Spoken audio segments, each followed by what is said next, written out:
ગુર્જરપતિ મૂળરાજદેવ ભાગ 2 લેખક ધૂમકેતુ પ્રકરણ 5 વિગ્રહરાજની નવી જ રીત। પાટણ બે તરફથી ઘેરાયું હતું। એક તરફ વિગ્રહરાજનું સૈન્ય પડ્યું હતું, બીજી બાજુ લાટનો બારપ હતો। આક્રમણકારો સાવધ રહેવા માગતા હતા। પોતે બે સૈન્ય વચ્ચે આવે એમ થવું ન જોઈએ। વખતે પોતે પાટણ ઉપર આક્રમણ કરે, લડાઈમાં બરોબર સંડોવાય, એમની શિબિર રચના એ પ્રમાણે ગોઠવાઈ જાય અને બરાબર એ જ વખતે સોરઠનું કંઠકોટનું સૈન્ય લઈને મૂળરાજદેવ દોડ્યા આવે તો એ વખતે જબરજસ્ત ગેરવ્યવસ્થા ઊભી થાય। બે સૈન્યો વચ્ચે પોતે આવી જાય, એનો લાભ મૂળરાજદેવ લઈ જાય। એની રણકુશળતાની કીર્તિ તો પ્રસિદ્ધ હતી, એટલે વિગ્રહરાજ ત્યાં પાટણને ઘેરી પોતાનું સૈન્ય બે હલ્લા વચ્ચે આવી ન જાય એવી ગોઠવણ કરીને શિબિર નાખીને પડ્યો હતો। તો એ જ પ્રમાણે બારપ લાટપતિ પણ ત્યાં પડ્યો હતો। એમણે પાટણમાંથી એક ચકલું પણ બહાર ન ફરકે એવો એનો બંદોબસ્ત કર્યો હતો। એમની એ ખડી ચોકી રાત દિવસની હતી, ચારે તરફની હતી, એક પળ પણ એ રેઢી પડતી નહીં। સેંકડો સૈનિકો એ માટે રોકાયા હતા।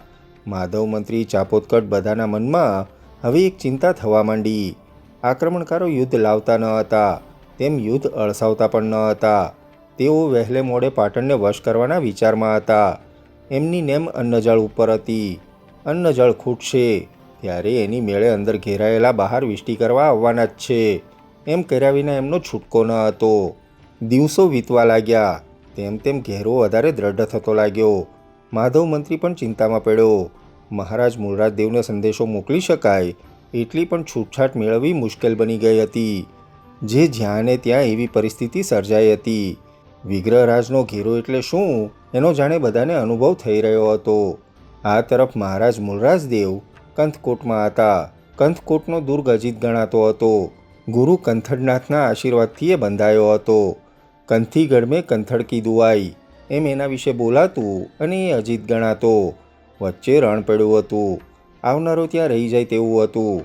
એવા અજીત દુર્ગમાં બેઠા છતાં મહારાજ મૂળરાજદેવે તો એને વધારે અજીત બનાવવા સર્વ પ્રકારની સાવધાની રાખી હતી।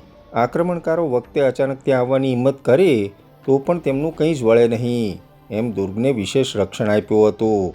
ચારે તરફની ફરતી કાંટા ઝાખરાની એક વિશાળ ભીત જ ઊભી કરી દીધી હતી। પણ દિવસો જતા ગયા તેમ તેમ એમના મનમાં પણ હવે નવી ચિંતા જન્મી। વિગ્રહરાજ ખસશે જ નહીં તો, બારપ પણ પડ્યો જ રહે તો છેવટે પરિણામ શું આવે? પાટણમાં અન્નજળની તંગી ઊભી થાય, એનો હરિદળ લાભ ઉઠાવે। પાટણથી પોતાને રોજના રોજ સમાચાર મળે એવી એક સાંઢણી સાંકળ એમણે ગુપ્ત રીતે ગોઠવી હતી અને એ પાટણની અંદરના નહીં પણ હરિદળોની પ્રવૃત્તિના તો રોજ રોજ સમાચાર લાવતા હતા। સંગ્રામ સોલંકી આની દેખરેખ રાખતો હતો। એક વખત ભયંકર સમાચાર આવ્યા, વિગ્રહરાજ જવાની તૈયારી કરતો નથી, એની શિબિર હતી તેમ જ ગોઠવાયેલી છે, એ ક્યાંય જવાનો લાગતો નથી। નવરાત્રિના તહેવારોનો મહોત્સવ પણ અહીં જ થવાનો। મહારાજ મૂળરાજદેવ વિચારમાં પડી ગયા। એમણે સમાચાર લાવનાર સંગ્રામસિંહ સોલંકી સામે જોયું। સંગ્રામ, પાટણમાં કોઈ ફરકી શકે તેમ નથી કે પાટણમાંથી પણ કોઈ ફરકે તેમ નથી। આપણા ભૂગર્ભ માર્ગો એ પણ ખડી ચોકીની નજર હેઠળ આવી ગયા છે। હા મહારાજ, એ પણ એમની નજર તળે છે અને ચોકીઓ રાત દિવસની ચારે તરફ વિગ્રહરાજે એવી રીતે ગોઠવી છે કે એક પળ પણ કોઈ અસાવધ રહે નહીં। મહામંત્રીના કોઈ જ સમાચાર છેલ્લા દિવસોમાં આપણને મળ્યા નથી। પાટણમાં શી સ્થિતિ છે એ પણ જાણમાં નથી। રાણી માધવી પણ આ સાંભળીને ઊંડી ચિંતામાં પડી ગઈ હતી। કુમાર ચામુંડ, એનું શું હશે? એના મનમાં પ્રશ્ન થયો। પણ જ્યાં કાંઈ જ સમાચાર આવતા ન હતા ત્યાં કેવળ અનુમાન કરવા સિવાય બીજું કંઈ જ થઈ શકે તેમ ન હતું। મહારાજ, ચામુંડ કુશળ તો હશે ના? અરે રાણી, ચામુંડે તો આ ઘેરો ટકાવ્યો છે, એ કુશળ કેમ નહીં હોય? તે પહેલાં આપણને એકાદ સમાચાર નહોતા મળ્યા કે ઘેર ઘેર કેટલું અનાજ છે એની ગણતરી કરવા ચામુંડ પોતે નીકળે છે। ઘેરો ટક્યો છે જેની લોક સાથે મળીને કામ ગોઠવવાની રીત ઉપર। પણ સંગ્રામ, મહારાજે સંગ્રામ સોલંકીને પૂછ્યું, વિગ્રહરાજ એકલો જ જઈ આવે એમ ન બને। નવરાત્રિના તહેવારો તો હવે 2-4 દિવસમાં શરૂ થાય તેમ છે, હજુ સુધી એની શિબિર હતી તેમ જ છે, એનો અર્થ એ તો નહીં હોય? મહારાજ, જાગ્રત ચોકીદારોની મધરાતની વાતો મેં એકાદ વખત અંધારામાં પડ્યા રહીને સાંભળી હતી। એમાંથી તો એમ જાણવા મળ્યું કે વિગ્રહરાજે તદ્દન નવી જ વાત ઊભી કરી છે। પોતે અહીં ન હોય એવી વાત એ થવા દેવા માગતો જ નથી। એને પણ મનમાં તો લાટપત્તી બારપની અચાનકની હિલચાલનો ડર છે. બારપ પહેલું આક્રમણ કરી બેસે ને પાટણમાં એ ઘૂસી જાય તો પછી તો એ પાટણમાં જ બેસી જાય. પોતાને મળનારો લાભ તો હવામાં લટકી રહે. એને મનમાં આ ભય લાગે છે. એટલે વિગ્રહરાજને એ થવા દેવું નથી. એણે અત્યારે તો એક નાનકડા સૈન્યને ત્યાં સાંભર જવા માટે રવાના કર્યું છે. સાંભર? ત્યાં શું કરવા? ત્યાં કોઈ આવેલ છે?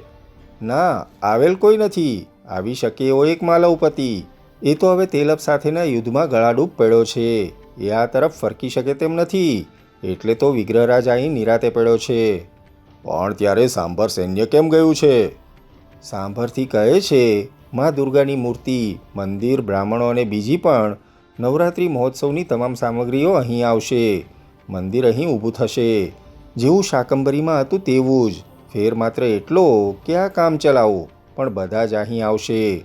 માતાજીના ગરબા અને રાસ પણ અહીં થશે. મહોત્સવ અહીં ઉજવાશે. હે? શું કહે છે? આ તો તદ્દન નવી વાત.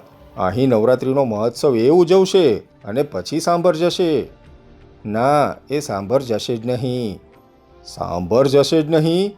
બધું જ અહીં થશે? જે વાતો મધરાતે મેં સાંભળી એમાંથી તો આ મળે છે. વિગ્રહરાજની આ વાત તો નવી નવાઈની છે. એણે પરંપરા જાળવી અને એ પરંપરાને રણયુદ્ધના મેદાનમાં પ્રોત્સાહન આપવા માટે આણી.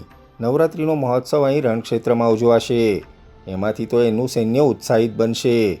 એમાં એ બારપને બોલાવશે. કહે છે પાટણમાંથી પણ સૌને બોલાવશે. હે? પાટણમાંથી પણ સૌને બોલાવશે? આ તો એની વાત કોઈ અસલી રણરંગી પુરુષની છે. ફૂલાણીના રણરંગ જેવી. હા પ્રભુ, નવરાત્રિના મહોત્સવ સમયે બધું જ ભૂલી જવા માગે છે. એમાં તો એની વિજય રેખા છે. એ પાટણને, પાટણના ઘેરાને, પાટણના મંત્રીઓને બધાને ભૂલી જશે. બધાને મહોત્સવમાં આવવા આમંત્રણ આપશે. બધા જાણે માતાજીના ભક્તો છે એ હવામાં જઈ રહેશે. એની આ વાત છે. મૂળરાજ દેવ આશ્ચર્યચકિત થઈ ગયા. ખરેખર વિગ્રહરાજની દેવી ભક્તિ તો અદ્ભુત હતી. એની રણકુશળતા પણ ગજબની હતી. એણે આ મહોત્સવમાં બધાને બોલાવ્યા હતા. એની એ રણરંગી કીર્તિ તો એને તદ્દન અનોખા સેનાપતિ તરીકે બધે કીર્તિ અપાવતી હતી. મહારાણી, મૂળરાજ દેવે અચાનક કહ્યું, આ મહોત્સવ એ જ આપણો સમય. આક્રમણ કરવાનો. આપણે વીજળી ત્રાટકે તેમ ત્રાટકીએ. માધવી મહારાજ સામે જોઈ રહી. તેણે ધીમેથી નકારમાં માથું હલાવ્યું. મહારાજ, તક તો એ છે, પણ આપણાથી એ તક ન લેવાય. આપણી યાવત ચંદ્ર દિવાકરો અપકીર્તિ થાય, પાટણની ભૂમિ શાપિત થઈ જાય. આપણે આમાંથી તો એક જ વાત જાણી શકીએ છીએ. શી? આટલી જ. સેનાપતિ બારપ જુદી માટીમાંથી સર્જાયો છે. આ વિગ્રહરાજ જુદી જ માટીમાંથી આવ્યો છે. એ ખરા અર્થમાં રણરંગી યોદ્ધો છે. એ રણવિજય કરતા રણરંગમાં રાચનારો એક પ્રાચીન પરંપરાનો યુદ્ધપતિ છે. એના એ રણરંગી સ્વભાવને આપણે આપણી રીતે જો જાગૃત કરીએ તો મને લાગે છે કે એમાંથી કંઈક જુદું જ જોવા મળે. એમાંથી રસ્તો મળે. મૂળરાજદેવ માધવી સામે જોઈ રહ્યા. એનામાં એમણે એક એવી શક્તિ જોઈ હતી જે પ્રસંગે પ્રસંગે, સમય પ્રમાણે અનોખી તેજસ્વીતા પ્રગટાવે. એ સંકટમાં ધીરજ ધરનારી હતી તો આવા પ્રસંગની પ્રાચીન પરંપરાનું ઉન્નત ગૌરવ પણ સમજનારી હતી. વિગ્રહરાજ પ્રાચીન પરંપરાનો સામે મોએ લડનારો જેમ યોદ્ધો હતો તેમ એ જ પરંપરામાં પડેલો રણરંગી પુરુષ પણ હતો. વાતમાંથી આ જ સિદ્ધ થતું હતું. મૂળરાજ દેવને માહેજ સેનાપતિની વાત યાદ આવી ગઈ. વિગ્રહરાજ સામે એવી પરંપરાથી પણ યુદ્ધ લેવાય, પણ તે શી રીતે થાય? એણે વિચાર કર્યો. તેઓ ઘડીભર શાંત થઈ ગયા. વિચાર કરતા જ રહ્યા. પછી અચાનક એમણે કહ્યું, રાણી, મને એક વાત સૂઝે છે. તમને એ કેમ લાગે છે? મહારાજ, શી વાત છે? વાત તદ્દન સાદી સરળ છે, પણ રણરંગની અનોખી છટા એમાંથી પ્રગટે છે. મને તો હવે એ જ કરવું એમ થાય છે. મારા રોમમાં એ આવીને બેસી ગઈ છે. શી વાત છે મહારાજ? વાત તદ્દન સાદી છે. આટલી જ. મૂળરાજદેવ બોલ્યા. રાણી એક દ્રષ્ટિથી એમને બોલતા સાંભળી રહી.